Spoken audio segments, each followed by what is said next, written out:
சோதரிக்கிறப்பா. அப்பாவும் நான் இங்கே வந்து நான் பின்னாடி உட்காந்துருந்தேன்.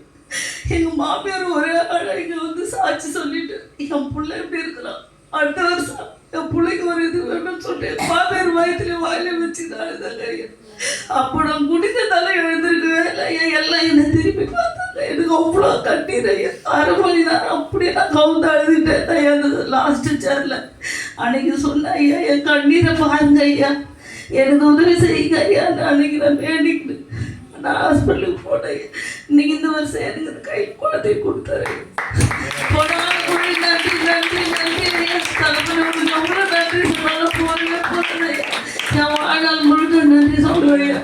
அப்படின்னு சொல்றீங்க.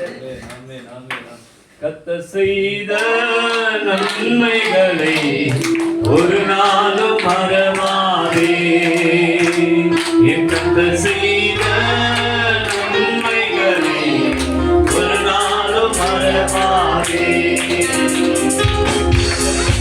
ஆசீர்வதிக்கும்படியாக இந்த பிள்ளையை தாயை ஆசீர்வதிக்க முடியாது, தகப்பனார் ஆசீர்வதிக்கும்படியாக எல்லாரும் கரங்களை நீட்டி கர்த்தரை ஸ்தோத்திரம் பண்ணுவோம். எல்லாரும் கரங்களை நீட்டி பிள்ளை நேராய் கர்த்தரை ஸ்தோத்திரம் பண்ணுவோம்.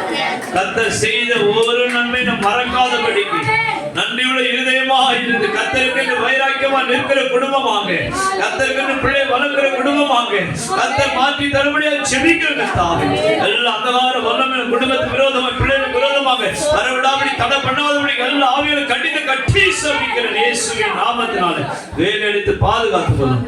இயேசுவின் நாமத்தில் கேட்கிறோம் பிதாவே, ஆமென்.